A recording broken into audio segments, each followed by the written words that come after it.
Good evening, everybody. We are back here at Denny's. This is our last and final session in our series on the socio-emotional development of our children. We are going to be talking about the power of chores. It's been a wonderful season. I'm so glad that you guys could join us. If you missed any of our talks, they are on our YouTube channel, so please do check that out.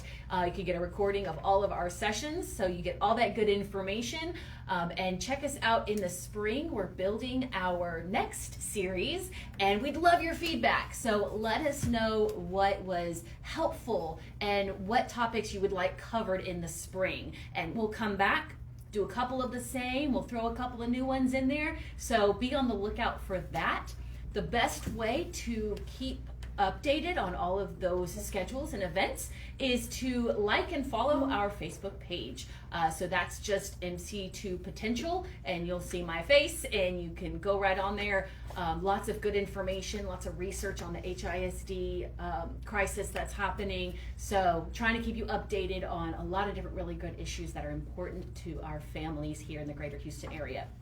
So as I said, we have been working on our series for socio-emotional development, really helping parents understand how to help your kids grow up in a healthy, productive way so they turn into amazing academic scholars and citizens and can just really contribute to their family community and then the community at large. So some topics we've covered this series is how kids think at the different ages.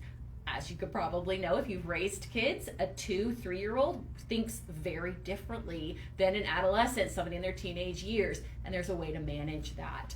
We also talked about how to avoid burnout. So when they're starting their academic year, even before, toddlers can have burnout. They're called temper tantrums. So we talked about how to help them through burnout and then how to avoid it, and really help them with that self-management and their emotions and how they treat other people during those burnout phases and how they treat themselves as well. And then today, as I said, we are talking about the power of chores. So chores is a really important part of every family. We all have chores at home. A lot of us have our kids do chores, but there is a productive way to have your kids do chores. Sometimes they'll resist you, and there's reasons for that. So we're going to talk a little bit about what chores are, how to help our kids actually do their chores, and then how chores actually influence the academic world. When I was a teacher, during our very first open house, I always sat my parents down and talked to them about the importance of chores in the home and how those chores help actually help the student in the classroom. So we're going to talk about that today. So, welcome. I'm glad you are here. My name is Monique Carlisle, and I am the founder of MC Squared Potential. We are here to help every educator really reach their kids to be in a more effective and holistic way. So we reach out to teachers, parents, homeschoolers, even whole schools, and really help our educators teach better and work with their students better. And so definitely check out the website, mc2potential.com. Send me an email. Let me know how I can support you. I'm a mother of 5, so I've actually raised 5. 3 of them are adults now. 2 of them are still making their way through school. And I've spent over 17 years in education. I think at this point we're at about 20, so I need to update that number. I've been a homeschool parent, and I've done small group interventionist positions as well as classroom teacher. So I've definitely seen a range of ages and been able to support them and my fellow teachers. So glad that we are here to support you guys, and we are glad you are here. So let's jump in. What are chores? You could probably list off a bunch of chores in your home, but they are all those routine household tasks. You know, sweeping, clearing the dishes, doing laundry, picking up your toys, the routine things that get done daily or at least multiple times a week. These routines are critical for children to help develop how they think about the home, the community, life, tasks in general. So chores are very, very important, and I urge you to have them in your home, no matter what your kids' ages are. So let's talk a little bit about that. So why are chores so important? Well, chores teach responsibility, life skills, it supports the family, and of course there's teamwork involved. We are going to talk about each one of those skills and how they transfer into the classroom in just a little bit, but chores are extremely valuable. By helping your children remember which chores are theirs, fulfill their chores, hold them accountable to that, you are teaching that responsibility. You're teaching them that you're a community inside the home, so therefore they are now becoming a community in their classroom, so then they become a member of the community at large when they go on into the great big world. And then of course teamwork. Lots of chores around the home require more than one person. Maybe you're doing different things within the same environment. So dishes is a great example. Somebody has to clear the table, wash the dishes, load the dishes, unload the dishwasher, wash the big hand wash things, wipe down the counters, make sure that it's all cleaned up. That's a multi-person job. We're going to talk about what age that's most appropriate for in just a moment, but it does take more than one person. Even laundry, you have to sort it and make sure it gets to the right person and communicate. These are clean, please put them away. Teamwork is essential to a functioning household, and then it transfers into the classroom. So, what are the specific skills that you're teaching? Well, and this is in order of age, the very first thing that children learn when you teach them chores is to follow directions. Very simple. Pick up your trucks, put them in the bucket. Go wash your hands. Use the bathroom before we leave, and then put your shoes on. Those kinds of things. Bathroom's not a great example, but you get my point. They have to follow directions. You're teaching them how to listen to what you have to say and then follow it. And then of course you've got task completion. So you start a job, you need to finish the job. A lot of children in school actually struggle with task completion. They quickly label this as an ADD thing, which is attention deficit disorder, which difficulty in task completion is a symptom. However, some children just haven't practiced starting and finishing a task. So the first thing I do when I have a child who's struggling with completing a work or just finishing what they're expected to be doing is I ask if they have chores at home. And we usually start with unloading the dishwasher, a very clear start and finish. So task completion is a key skill that children need to learn, and they can do that through chores. Of course, you have organization. To keep a clean and tidy home, your things have to be organized. You put your socks and your underwear in a certain drawer. You put your toys in a certain bucket. The certain dishes go in the dishwasher and certain dishes don't. When you have to sweep or mop, you have to do that in a certain order. So that whole organization in mind, so that you can be organized in your tasks, is actually taught through chores first. Then you have task delegation. This is getting into the older kids where they can actually say who's doing what. So my children, about the age of 11 or so, I have them start discussing, all right, dinner's over, who's doing what? And then they delegate. I did dishes yesterday, so I'm going to sweep today. I set the table, so I'm going to wash the dishes. And they decide amongst themselves who's going to do what. That sort of delegation is some leadership skills that you're teaching your kids by letting them discuss who's going to do what and in what order. So I have found that when my kids are making that discussion, it naturally evolves into, I can't wash the dishes until you clear the dishes. So now there is a clear order of who does what when. And the hand wash things can't get done until the main dishes are in the dishwasher and it's running. So there's this sequence where they have to communicate and figure out the delegations to make a productive chore, or a chore get done in a productive manner. And then that again leads to teamwork. So when you're doing that task delegation, you're practicing teamwork. And teamwork doesn't have to be one chore into a bunch of people. You know, we can talk about, you know, teamwork when it comes to just cleaning up the house at the end of the day. I will sweep, you're going to pick up toys, you're going to collect laundry, I'm going to work on the kitchen. Again, you've got that task delegation, and they're working together and communicating, and they're seeing that every member is a valuable piece of the whole puzzle. So you're building those teamwork skills, which is a critical part of leadership as well. You can't be a leader without learning teamwork. So by having a team mindset in your home, you can actually transfer that into the classroom and into the community at large. You don't have to have multiple children to have teamwork. Even with one child, you are a team. You've got mom, maybe dad, and a child. And maybe you have a friend that comes over for dinner that night, and now you've got 4 people. But minimum, you've got 2 or 3 people in the household. You are a team. You have to delegate and find out who's doing what to be a contributing member. So those are key skills that children learn. So let's talk about age-appropriate chores. As you probably know, as your kids get older, they are more and more capable of doing more complex tasks. What a child is able to do when it comes to chores is directly based on their ability to process information.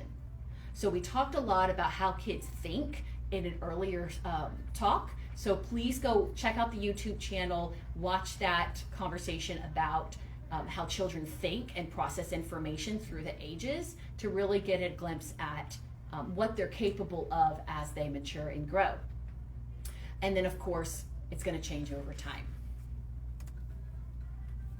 So let's start with our youngest, toddlers and preschoolers. Now we are starting this at 2. Before the age of 2, they're usually not very, I don't want to say functional, but they aren't very contributing, right? They're just learning to walk. They're just learning to talk. They are very emotional. They don't follow directions well. They don't, they're just not there yet. So that's why we started at 2. Of course, if your child advances more quickly and they can follow directions at 18 months, 10 months, then sure, go for it. Have them start following directions. That's awesome and amazing. But about the age of 2 is where I recommend you really put on those expectations. So at this age, the primary task that's appropriate is picking up and putting away. And that's about it. And you're of course guiding this with very clear directions. Let's pick up all the blocks and put them in the red bucket. Let's pick up all the dolls and put them in this bucket. Take your cup and put it in the sink. So you're following directions and they're transferring one object to another location. Again, you're teaching them that everything has a place and they can help make the home tidy and organized, and they're following directions. So I have some examples here: picking up your toys, picking up your clothes, or even just putting away dishes. Of course, you're not going to give your children glass china at 3 years old to put in the kitchen sink. Most families have plastic cups, small plastic cups, where the child can have a cup of juice or a small plastic plate for some snacks. That's what we're talking about. So they can take that snack plate. If it's a paper plate, they can put it in the garbage can. If it's a plastic plate that needs to be washed, they can put it in the sink or straight in the dishwasher. So you can teach them these skills at an early age. And as they get closer to the 4, 5, 6 mark, you can have them do more than one at a time. Let's pick up the blocks and the dolls. So now you're combining those tasks. But the primary skill is picking up and putting away. So now we're going to move to the early elementary. So this is about 6 to 9 years old. You're still going to keep your steps very simple and straightforward. But what they're learning here is processes. So sequencing, where they have a task that usually takes 2 to 3 steps to complete. So here's some examples. Making the bed. You have to sometimes strip the sheets and then put the sheets back on, put the blanket on, put the pillows up, and then you're done. But there's a sequence. You can't just throw it on the bed and leave it. You got to straighten it out, make it nice. Setting the table. Plates have to go, cups have to go, silverware has to go. And in the beginning, you're going to have to give a lot of guidance. They're going to forget, hey, did you get forks for everybody? Oh, no, let me get that. Okay, that's part of setting the table. And you just give them that guidance as they're practicing these chores until they solidify that the process of setting the table takes these 3 steps. Putting away the dishes is the same kind of thing. They need to start, they have to put away the plates and the silverware and the pots and whatever else is in the dishwasher. Sweeping is a great chore at this age too. It's a 2-step process. They need to gather the dust and dirt, put it in the dustpan, and then throw it away. So they can't leave a pile in the middle of the kitchen. And then that's again just reminding them, hey, you created that pile, awesome, let's get it thrown away too.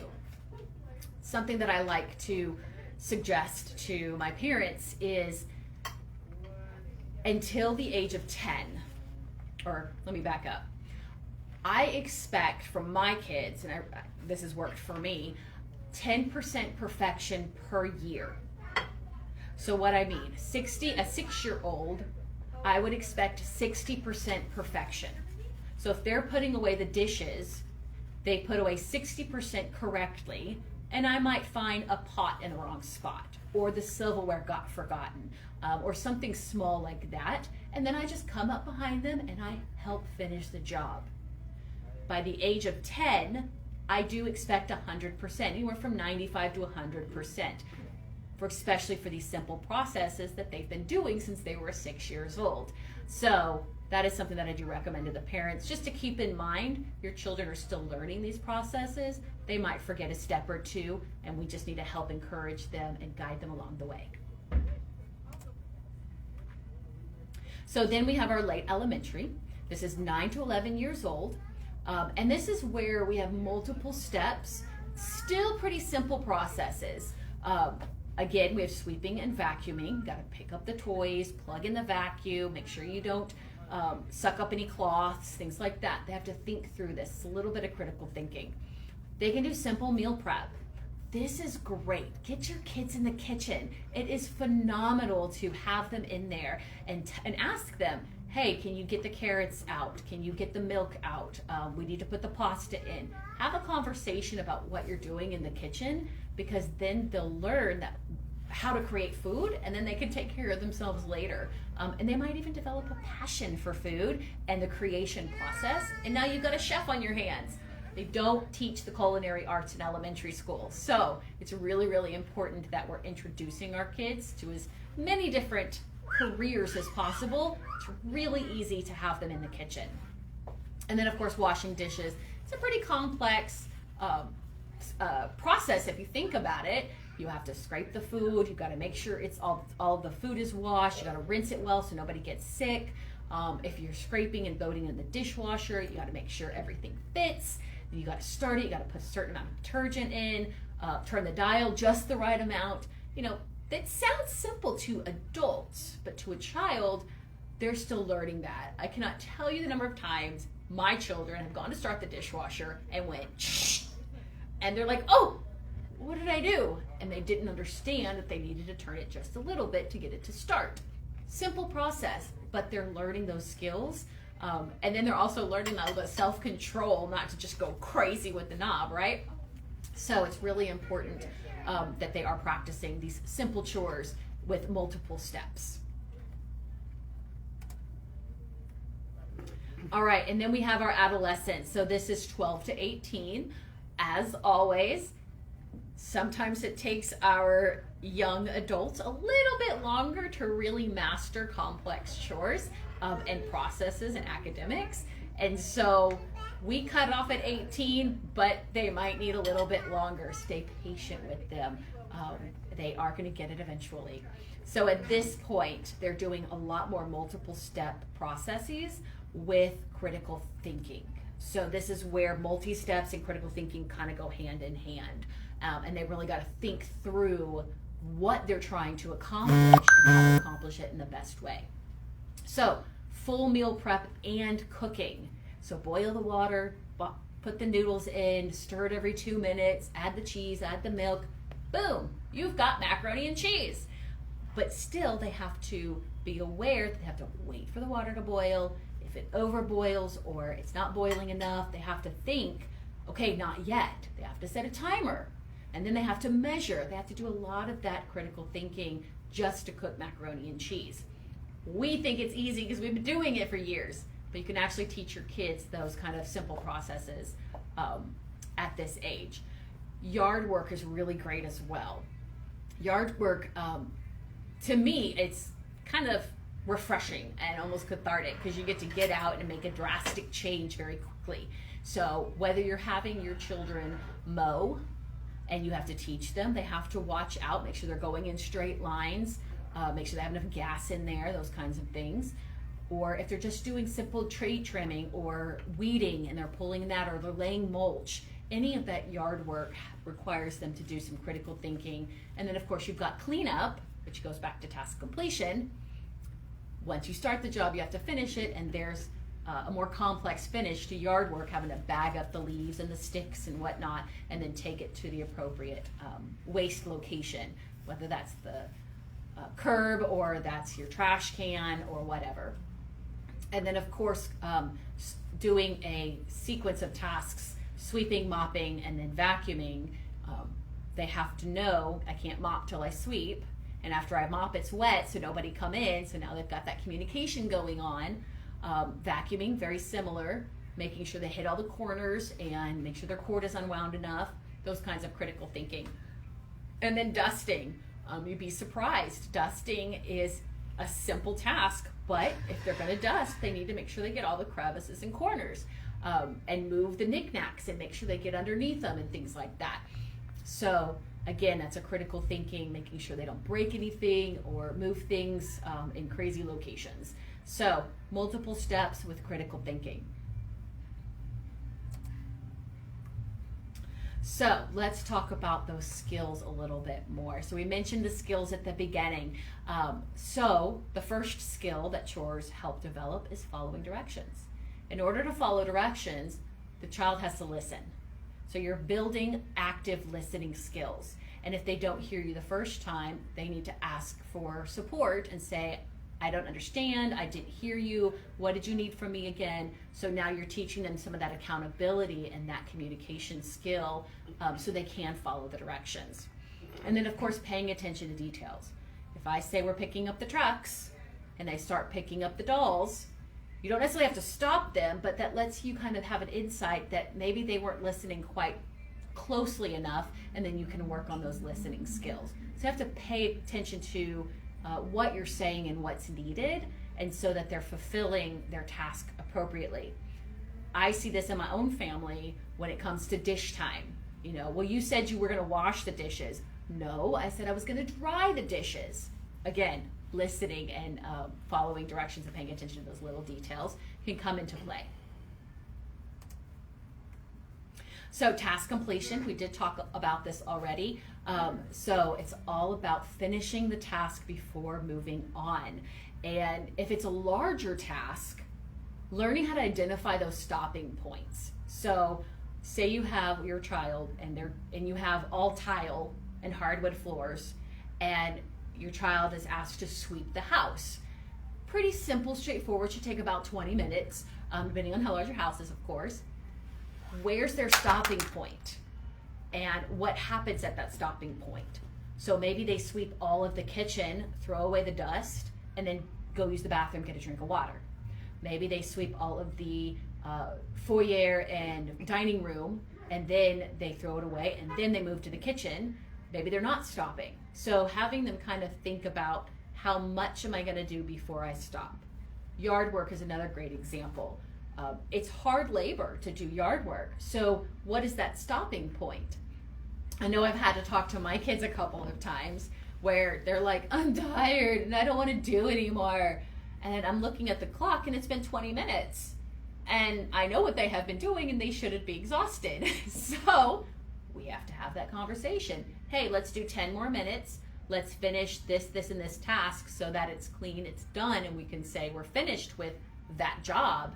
And then we'll take a break and we'll get some water, some lemonade, whatever.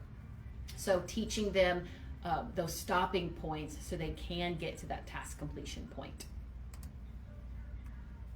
Organization, there is a place for everything. A nice, productive, tidy home has a place for everything. So a joke has been said that cleaning up is just moving one object to another, moving its location from one to another. And that's really true. But when you're moving those objects to those other locations, you're putting it in a place you can access easier later. So you don't lose it. So you don't want to lose your thing. So organization is important that our children learn, whether it comes to putting their shoes in the same spot, which later transfers to keys. How many of you have lost your keys because you don't put them in the same spot? I have. So I have a little bucket right near the door, and no matter what is going on in my day, no matter how late I get home, the keys go in that bucket, because every time I forget, I can't find my keys and I gotta backtrack. So organization, everything has a place, and we return things to their place is really an important skill. And that there's a proper way to store things. So if they're dusting, and they have a nice figurine and they're gonna dust around it, you're not gonna turn the figurine backwards, right? You're gonna put it back up to where it's facing the outward family, and so we can enjoy it. So there's a proper way. It's not just about returning it to its location, it's returning it to a location in a specific way so that it's usable for the next person. And then, of course, task delegation, all about taking those multi-step processes and making sure who's going to do what. So whether it's sweeping and I'm gonna do the kitchen, you're gonna do the dining room, or it's washing dishes, I'm gonna wash, you're gonna dry, task delegation is really important. It really helps our kids identify their skill sets, who's good at what, and then letting them work with each other to maximize that. If somebody's really good at details and they wash dishes really well, maybe they do dishes more often than others. But others are really good at making sure the table's really clear, and they work on the floor and they do a sweep and mop, and they're just really, really tidy about that. Maybe that's their job more often than not. So playing to each other's skill sets, communicating that is really important as well. And then, of course, all of this includes communication.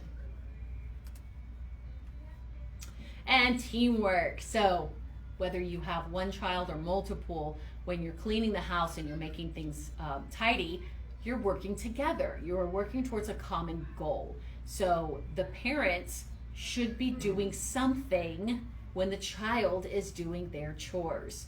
It's really, unless of course it's been talked about, it's really unfair for the child to do the chores and mom and dad just sit on the couch. Now, if you worked a 12, 15-hour day and you're on your feet and it's been a really long week and you're exhausted, then you work with your family, of course, and you make up for that. But in general, it's really important that children see that their parents are part of the team. And I'm going to stress that. The children need to see that the parents are part of the team.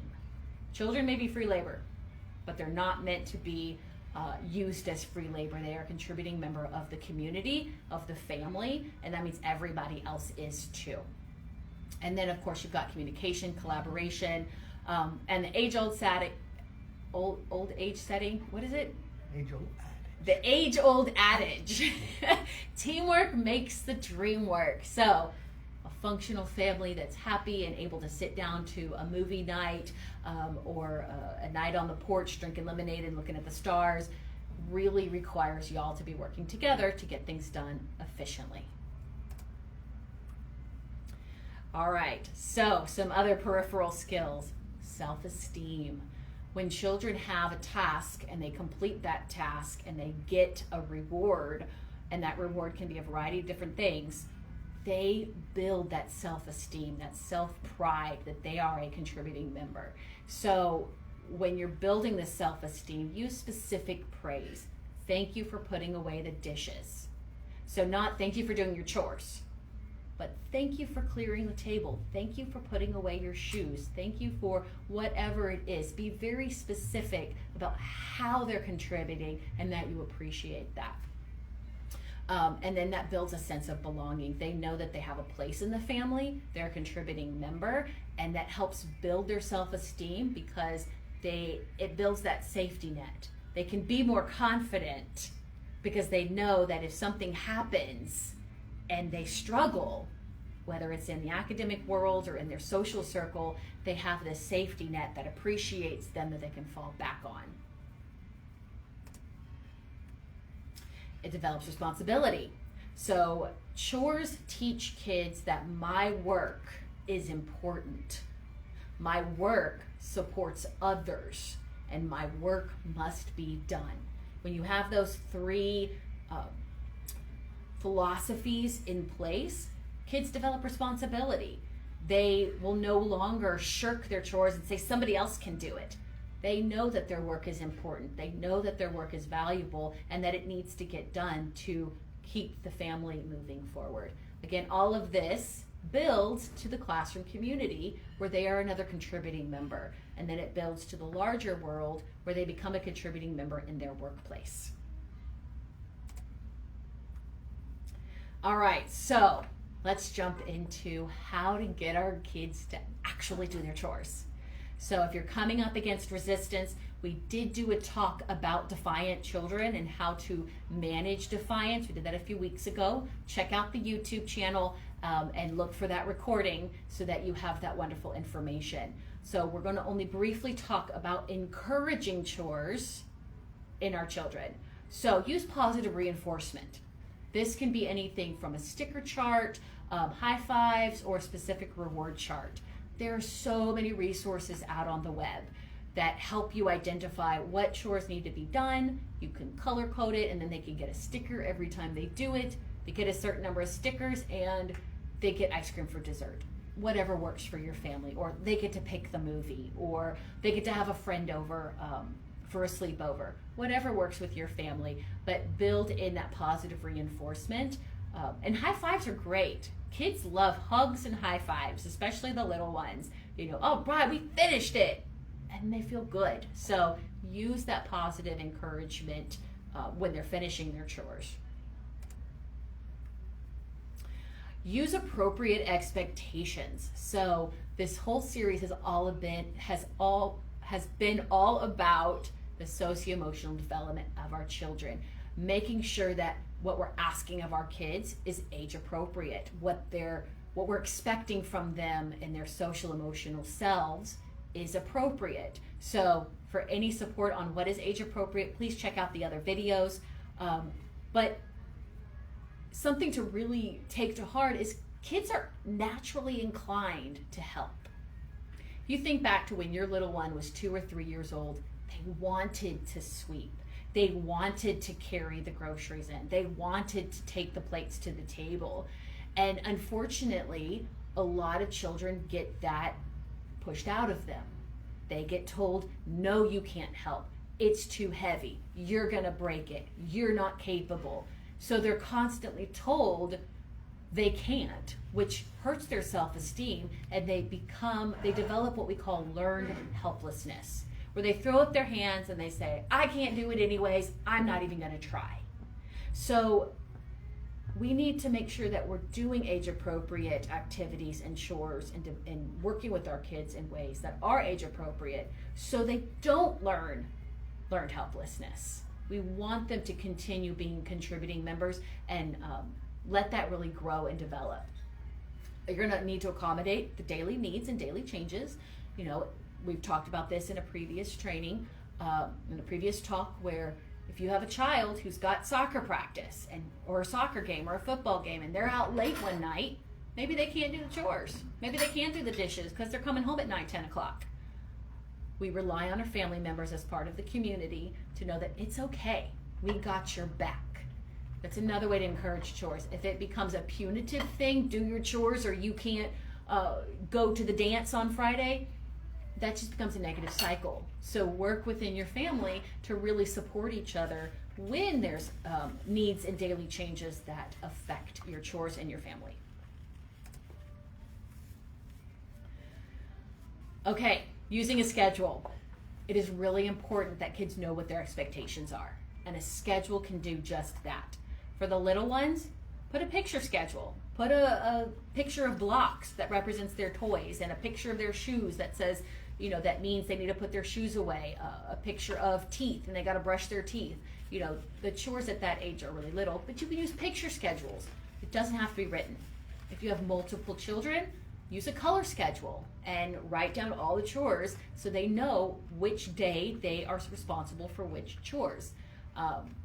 Have a family routine for chore time. Again, we mentioned how it's really important that parents are part of chore time. Now, the parents' chore time might be putting laundry in the washer or dryer, or folding it, or prepping lunches for the next day. Those are important tasks. The children need to see that that's being done, that the parents are also a member of the community. So have a family time. Hey guys, it's 8 o'clock. We're gonna spend the next 30 minutes just doing our chores, cleaning up the house, and then we're sitting down to a movie, or then we're sitting down to a board game, or whatever your evening events are. So have that family routine so that you're building that community. All right, so let's recap. Chores are necessary in every home. They exist. We all have those daily things that have to get done. Kids can help. With whatever you're asking them to help with, make sure it's age appropriate so they can accomplish it with little frustration. And all these chores develop skills that transfer directly into the classroom, directly into their academic career, and then of course will contribute and directly affect their community, their workplace, their college career, their job, their life outside of school as well. So we'd love to see you here next time. We are signing off on this series on socio-emotional development, but we will be back in the spring with another series just for you guys. So please do drop a comment, drop a topic, a thought, something that you would like to see in the spring series so that we can work that in and make sure you guys are getting the support that you need.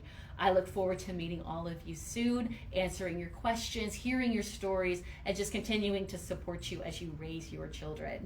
Again, my name is Monique Carlisle with MC Squared Potential. We sincerely appreciate you coming and joining us tonight. And if I can be any help, please do email me at mc2potential@gmail.com. Check out the YouTube channel for all the other videos. Have a great night. Bye.